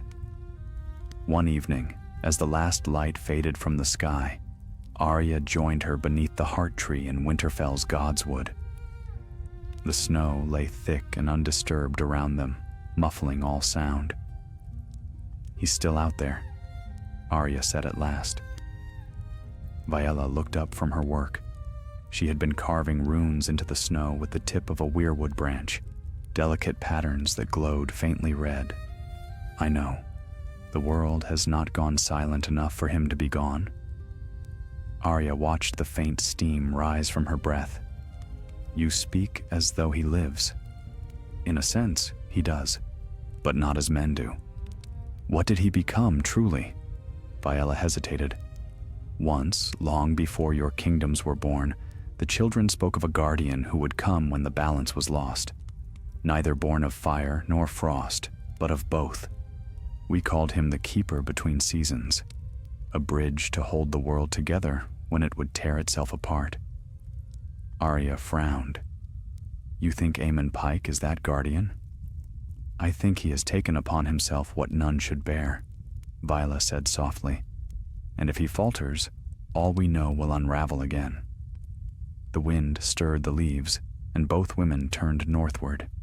There, upon the horizon, faint threads of color rippled in the sky, blue mingling with red, frost mingling with flame. Arya's eyes narrowed. "What does it mean?" "It means the balance is shifting," Viella whispered. Far beyond the wall, where the land curved into endless white, Aemon Pike walked through a world made of silence. The frost realm was neither light nor darkness, but something between. The air was clear as crystal, the ground shining beneath his boots as though made of glass. Beneath that glass moved shadows, not alive, not dead, but echoes of both. He felt no hunger, no sleep, no breath. The frost within him had long ago replaced such mortal needs. And yet, he still felt the fire's warmth deep within his chest, a stubborn ember that refused to die. The gate's voice followed him wherever he went. Balance restored, yet balance hungers. The world must learn to endure both warmth and cold, or perish in the space between. Aemon stopped beside a frozen lake that reflected the sky in perfect clarity. He knelt and touched its surface. Beneath the ice, he saw faces, the dead of ages past, their eyes calm, their expressions serene. They were not bound in pain, but in stillness, as though waiting. Then one face moved. Viella's. "Aemon," it said, though the sound came from nowhere. He drew back sharply. "You shouldn't be here." Her reflection smiled faintly. "Nor should you." He looked around, but there was only emptiness. "What is this?" "The border," she said. "The wall's shadow stretches farther than you know. When you bound fire and frost together, you did more than seal the breach. You created a passage, two worlds touching.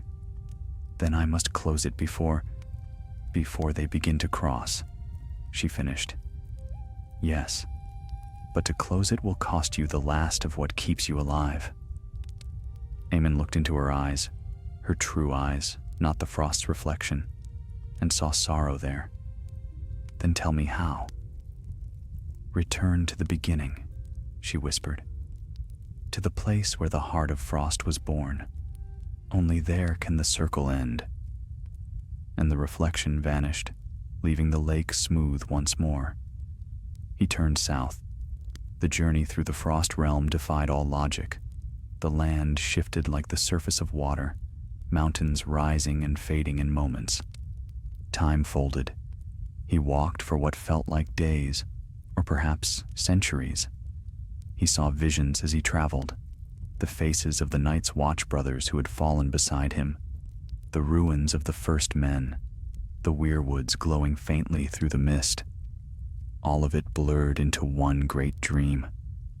Finally, he reached the valley of ice where the ancient fortress lay buried. The ruins of Aelvarion, the cradle of the first weapon.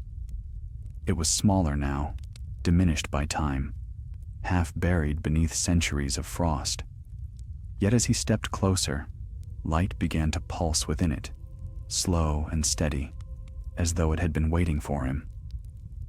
Aemon entered. The hall where once the heart of frost had rested was empty save for a shallow pit, its walls lined with runes older than speech. He knelt beside it and placed his hand upon the ice. The frost mark burned. "Show me," he said. The air shimmered. The light within the pit swelled until the world itself seemed to hold its breath. Then, from the glow, a figure rose. Not of flesh, but of memory. The Night King, or what remained of him.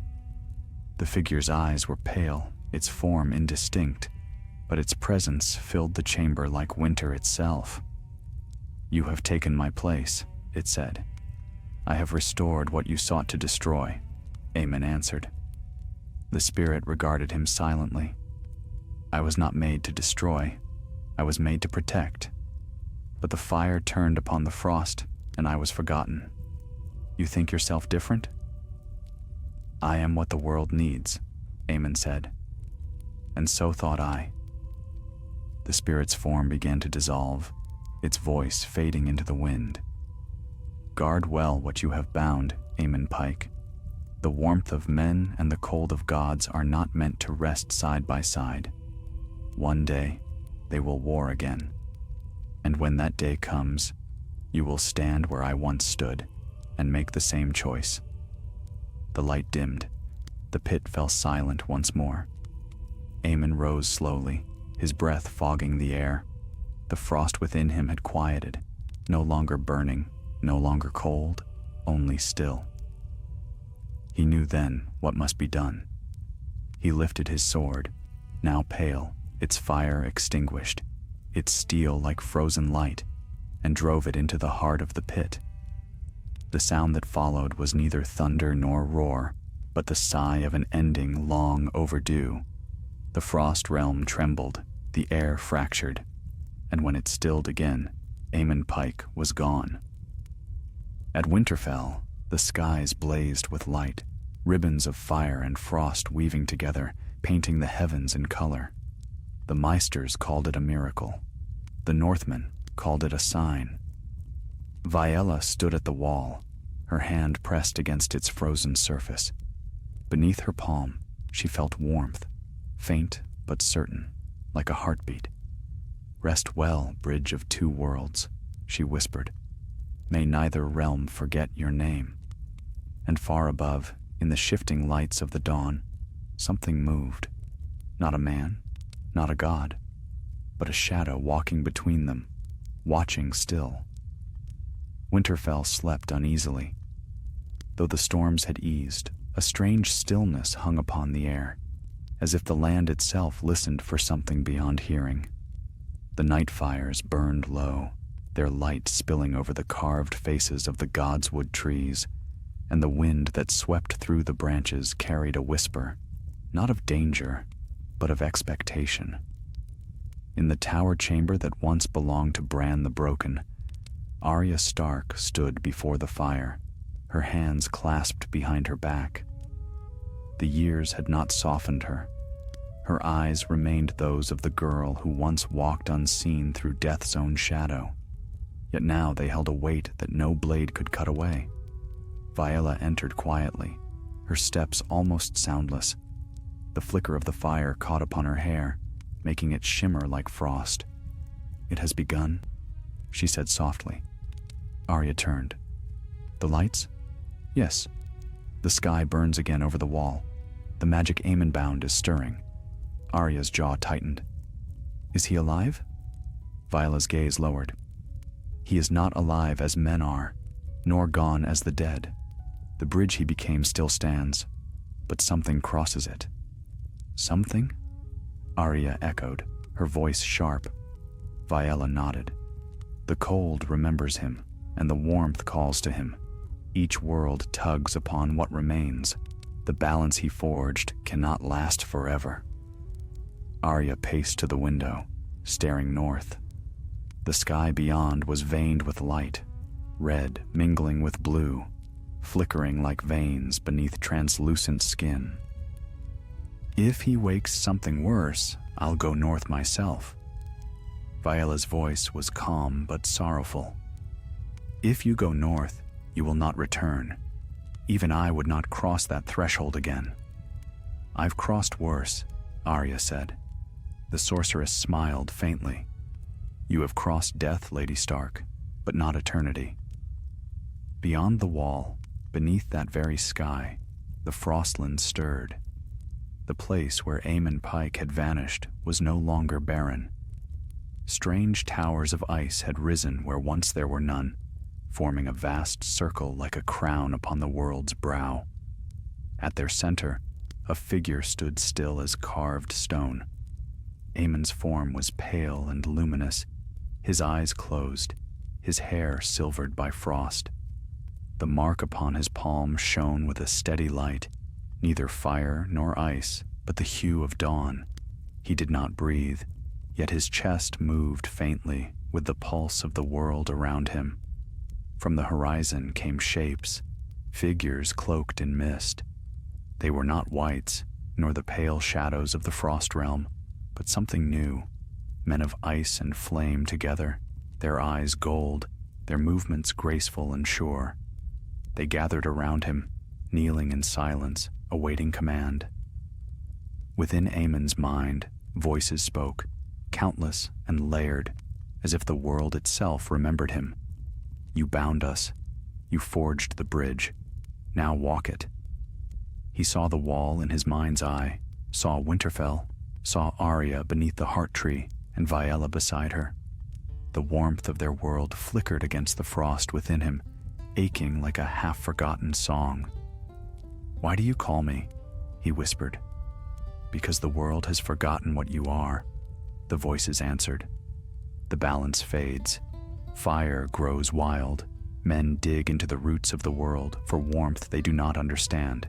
The frost realm stirs to correct it. You are its will and its mercy. I am no god. No, you are worse. You are man still, and man always breaks what he guards. The light within him flared, and he fell to his knees. The frost spread outward in great veins, turning the ground to glass. When he lifted his eyes again, he was no longer alone in spirit. The Night King's shade stood before him, faint as mist, his form wavering in the cold light. You, Aemon breathed. I was what you are becoming, the shade said. The vessel of an endless winter, believing I could master it. But the cold does not serve. It endures. You think yourself bridge and keeper, but soon you will learn the truth. The bridge cannot choose which side it favors. Aemon rose to his feet, his sword forming from the mist, its flame now pale as moonlight. Then tell me what I must do. Break the bridge, the shade whispered. End it before both worlds drown in their own reflection. The frost will consume you, and through you, all that lives.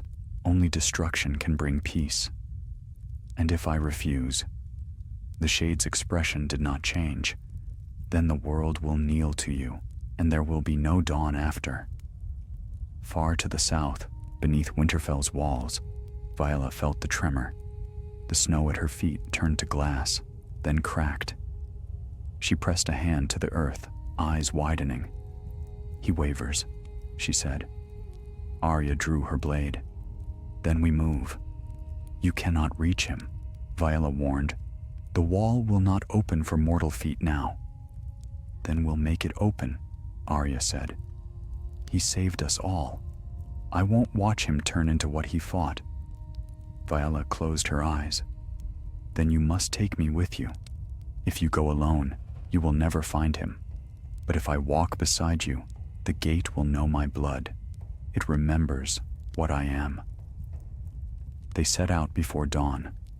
The ride north was bitter and wordless. The wild beyond the wall had gone quiet again, save for the sound of cracking ice beneath the hooves of their horses. When they reached the black stones of the night fort, the air shimmered with faint light. Viola placed her hand upon the wall. The runes flared blue, then red, twining like veins. The ice parted, revealing the gate, its surface smooth as obsidian, its voice deep as the sea. Who seeks the bridge? It asked. A daughter of the first, Viola said, her tone steady, and one who carries the blood of wolves. The gate hesitated. The bridge trembles. The worlds strain. If you cross, you will not return unchanged. Arya's eyes burned like steel. Then we cross. The frost realm welcomed them, not with cold, but with silence. The air shimmered faintly, and beneath their feet, the ice was clear as glass, revealing rivers of light that pulsed far below. Above them stretched the strange aurora, the mingling of red and blue, flickering like breath. They saw him before they reached the crown of towers. Aemon stood unmoving, surrounded by the Frostborn, the beings of light and shadow who bowed to him. The mark upon his palm glowed brighter than the stars. Aemon! Arya's voice cut through the silence. His eyes opened. For a heartbeat, warmth flickered there, then faded, replaced by the calm stillness of the frost. You should not have come, he said. You think I'd let you vanish into legend? She shot back. You're still a man, Aemon. Don't let this thing tell you otherwise. Viola stepped forward. You must end it, Aemon. Break the bridge before the worlds merge. He looked between them, torn. If I break it, everything I've bound will die. The balance will collapse. The wall will fall. And if you don't? Arya asked. He hesitated. The Frostborn stirred, their forms flickering. The Night King's shadow loomed behind them, silent and waiting. Then Aemon drew his sword. "Then I will bear it myself." The ground trembled. He raised the blade high, its light flaring until it blinded them all. "I will not break the bridge. I will become it." Viella cried out, but it was too late. The Frostborn surged forward, merging into the light. The towers collapsed inward, forming a spiral of energy that reached toward the heavens. The wall far to the south blazed with the same light, its surface alive with motion. And in that moment, Aemon Pike ceased to be flesh. He became the wall itself, the living bond between realms. The storm ended, the frost stilled. When Arya and Viella awoke upon the southern side, the wall shimmered with faint golden light. The frost was smooth, the wind calm. Arya looked north but saw no movement beyond. "Is he—" she began. Viella placed a hand upon the ice. "He endures. So long as the wall stands, he endures." Arya sheathed her blade and turned toward Winterfell. "Then the North will remember." And as dawn broke, light spilled over the land, neither warm nor cold, but balanced, like the heartbeat of a world that had finally found peace between fire and frost. Years passed, and the wall stood taller than memory, gleaming faintly gold beneath the northern sun. The wind that once screamed across its face now whispered softly, carrying no scent of death, no taste of doom. Yet those who lived in its shadow knew it was no longer stone and ice alone. The wall breathed, the wall listened, and sometimes, on still nights, it spoke. The Night's Watch had dwindled to a fraction of its old strength, but those who remained swore oaths with more reverence than ever before, for they felt the pulse beneath their feet, the quiet heartbeat that kept the frost beyond and the warmth within. They called it the Keeper's Breath, though few remembered the name of the man who had given it life. In the great hall of Winterfell, the lords of the North gathered once a year to give thanks to the wall and to the unknown power that guarded them. The banners of the direwolf hung heavy with frost. Lady Arya Stark sat at the high table, her hair now streaked with silver, but her eyes as fierce as the winter stars. Beside her sat Viella, unchanged by time. The years had not marked her face, though a sorrow lived deep in her gaze. She wore the same cloak of moonlight and snow she had worn when she first came south, and she carried in her hands a small glass vial that shimmered faintly with inner light. Arya's voice broke the hush of the hall. "You've stood before the wall again." "I have," Viella said softly. "It is calm. The balance holds, but something stirs beneath." Arya frowned. "Beneath?" "The frost never dies, Lady Stark. It only dreams. The Keeper sleeps, but the dreams of gods are not like ours.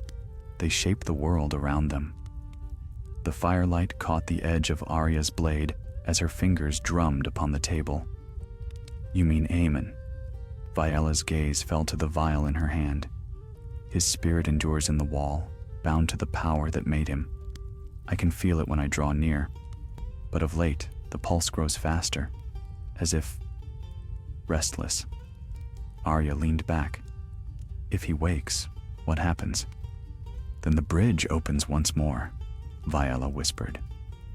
Far to the north, where the sun seldom rose above the frozen horizon, the wall glowed faintly with twilight fire. A lone ranger of the watch stood atop its summit, staring out at the endless white. His name was Taran, young yet old in his eyes. He had been born after the Great Binding, and though he had never seen battle with the dead, he had grown up on tales of them.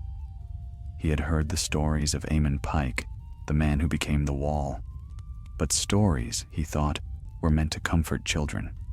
Then, one night, he heard it, a voice in the wind, faint, broken, yet unmistakably human. Taryn. He froze. His breath caught in his throat. Taryn. Open your eyes. I'm awake, he whispered. Who's there? No answer came, only the whisper of wind and the groan of the ice beneath him. Yet when he looked down, he saw something glimmering faintly in the frost, a handprint, burning gold. At Winterfell, Viella woke with a cry. The vial in her hand shone with sudden brilliance, as though lit from within. Arya was there in a heartbeat. What is it? The wall, Viella gasped. Something breaks within it. The balance is faltering. Arya turned to her guards. Ready the horses. We ride before dawn. Viella caught her arm.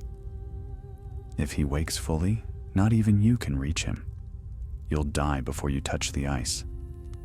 I've died before, Arya said. I came back then, and I'll come back again if I must. The sorceress held her gaze for a long moment, then nodded. Then I go with you. He will listen to me if he listens to anyone.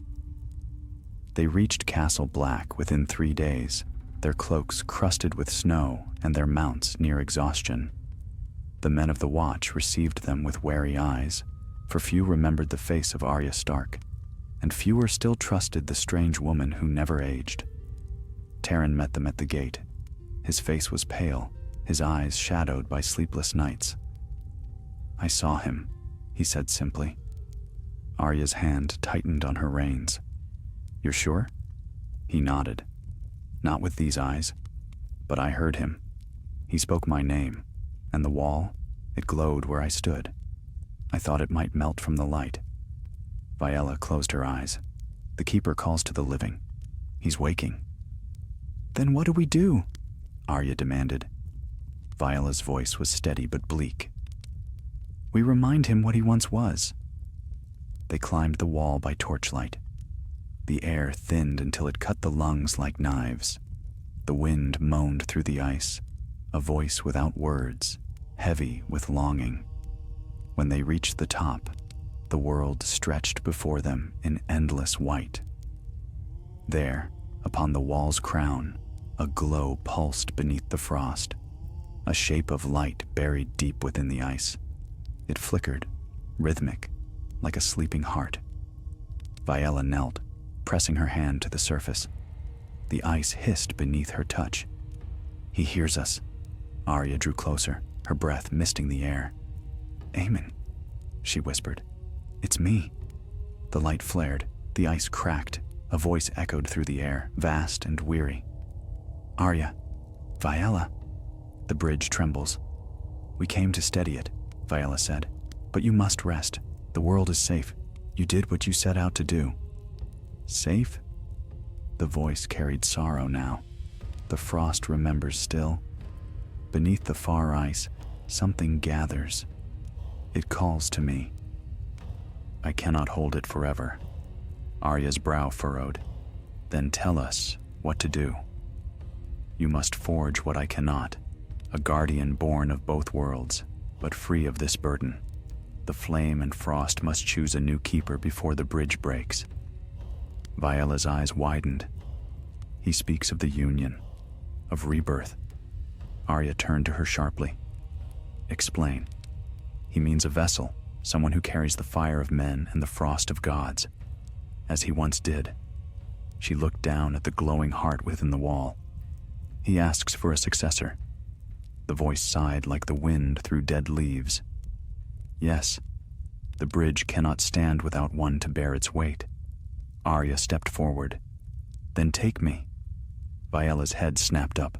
No, you are of fire alone. It would destroy you. Then who, if not me? Viella hesitated, her gaze drifting to the horizon. Perhaps one who has no world left to lose. The dawn rose pale over the wall. The light that had burned through the night softened, settling into a faint golden shimmer. The tremors ceased. The bridge held, for now. Arya stood beside Viella, her hair whipped by the wind. What happens next? She asked. Viole's eyes were distant, We wait. The frost will not stay silent forever. And when it calls again, a choice must be made. Arya looked north, her voice quiet. Then I'll be here when it does. The wind carried their words away, and for a moment, all was still. Beneath the wall, in the slow heartbeat of the ice, Aemon Pike dreamed, not of war, nor of death, but of a world balanced upon a single breath. And somewhere in that dream, the frost whispered to him of what must come next. A child born of warmth and winter, a new bridge. And so the wall stood, patient and eternal, holding its secret close beneath the snow. The snows of the north returned heavier than any had seen in generations. They came not with fury, but with purpose, falling in endless silence until even the forests bowed beneath their weight. The wall shone beneath the gray sky, a living monument of light and frost, pulsing faintly as though breathing. The brothers of the Night's Watch moved like shadows upon its battlements, speaking in whispers, for they could feel the pulse beneath their boots, the slow, steady heartbeat of the keeper. Beneath Winterfell, in the warm hush of the crypts, Viella knelt before the tomb of an ancient Stark. She pressed her palm to the stone and closed her eyes. The air trembled faintly, and she felt it again. The flicker of the wall's light, slower now, weaker. The keeper's strength was fading. Arya stood behind her, her cloak heavy with frost. He's slipping further away, isn't he? Viella rose slowly, brushing snow from her hands. The bridge grows tired. The world he holds apart pushes to be made whole again. He cannot hold the balance forever. Arya's face was calm, but her hands were clenched. Then we find his successor. You said the frost spoke of a child. Do you know where? I have dreams, Viella said quietly. Dreams of a place where fire still meets the sea and the snow never touches the shore. I see a babe born in flame and mist, with eyes the color of dawn. Arya's gaze sharpened. The child of fire and frost. Viella nodded. If it is born, the bridge may endure. If not, the worlds will collide. They rode south beneath the strange winter light, following Viella's visions through the riverlands and across the burned plains once ruled by dragons. Word spread as they traveled, of crops failing in summer, of rivers freezing midstream, of nights that seemed too long by an hour. The world was beginning to lean again toward cold. At Dragonstone, the sea roared in ceaseless fury. The castle rose from the cliffs like a black crown, its towers veiled in mist. The last of the Targaryens had long since gone east, but the halls still smelled faintly of ash and salt. It was here, Viella said, that the prophecy would find its end. They reached the great hall at sunset. The torches burned low, their flames blue at the tips, and there, upon the stone dais before the ancient throne, stood a woman cloaked in crimson. Her hair was pale as snow, her eyes bright as molten gold. In her arms, she cradled a child wrapped in white fur. You came as he said you would, she murmured. Arya's hand went to her sword. Who are you? I am no one's queen and no one's priestess, the woman said. Only a messenger. The fire showed me your faces before the babe was born. She glanced at Viella. You are the one who speaks with the old gods. Viella stepped forward, her breath catching. The child, is it of the fire's line? The woman nodded. Its father was born of the Red Keep, its mother of the north. When they burned upon the pyre, the babe rose from the ashes unscathed. Arya exhaled slowly. And you believe this child is meant to take the keeper's place, the woman finished. The bridge must be renewed before the frost devours its heart. Viella looked down at the child. It opened its eyes, one the gray of steel, the other a clear glacial blue. The air shifted around it, neither warm nor cold, but balanced perfectly between both. "The prophecy is real," Viella whispered, "fire and frost in one breath." Arya met her gaze. "Then we take the child north." The journey back to the wall was harder than any before. The snow fell endlessly, and the wind howled with voices that seemed almost human. The brothers of the watch met them at the gate with wary eyes, but when Viella lifted the child for them to see, the torches flared bright red before dimming to white. "The wall knows," she said softly. "It feels the blood of its maker." They ascended to the top, the child quiet in Arya's arms. The northern lights burned fiercely above, red and blue twisting together like two spirits entwined. The frost beneath their feet pulsed faster now, like a heart struggling to beat. "Aemon," Viella called into the wind. "Keeper of the bridge, hear me!" For a moment, there was nothing. Then the ice beneath them began to glow, and a deep voice rolled through the storm. "You have come too late." Arya took a step forward. "The child is here, the one you spoke of, the balance reborn." The light flickered. The bridge falters. The worlds strain against one another. Even this new flame may not hold them apart.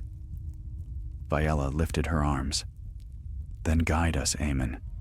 Tell us what must be done." The wind swirled around them, fierce and cold. The voice filled the air again, softer now, almost human. "Bring the child to the heart of the wall. Let its breath meet mine. Only through union will the bridge endure." The ground cracked open. Beneath them, the ice glowed with golden light. Arya looked to Viella. "If this fails..." Viella shook her head. "It cannot fail. The world depends upon it." Together they descended into the hollow beneath the wall, the same chamber where Aemon Pike had once bound himself to frost and fire. The air shimmered with light. At its center pulsed a sphere of pure gold, the heart of the keeper. Viella took the child and stepped toward it. "He will live, won't he?" she whispered. The light answered with silence. She looked once to Arya, then pressed the babe gently into the glowing heart. For an instant, all was still. Then the chamber filled with brilliance. The ice around them cracked and sang, the sound like 1,000 bells. The light grew until it devoured everything. When Arya awoke, the storm was gone.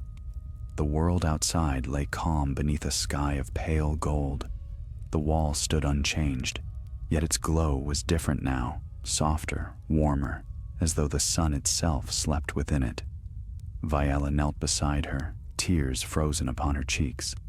"He's gone," she said. "Aemon's light has passed into the child." Arya rose slowly, her gaze drawn to the horizon. "Then the bridge lives on."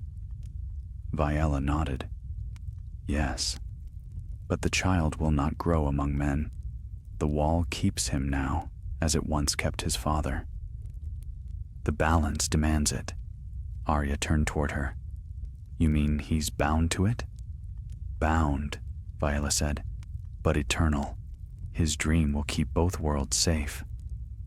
They stood together in silence, watching the dawn spread across the frost. The northern lights had faded, leaving only the soft shimmer of gold. At last, Arya spoke. "The North will remember his name." Viella smiled faintly. "Then remember also the lesson he left us, that fire and frost are not enemies, but halves of the same heart." And so it was told, in the songs of the Watch and the whispers of the woods, that Aemon Pike, the last keeper of the wall, gave his life to forge the bridge between worlds. The frost no longer hunted, the dead no longer stirred, and the warmth of summer returned even to the far north. Yet sometimes, when the night was long and the moon shone bright upon the wall, the brothers swore they saw a figure walking along its crest. A man wrapped in light, a child in his arms, watching over the realms of men. They did not call him ghost or god. They called him the balance of the north, and as long as the wall stood, his watch would never end.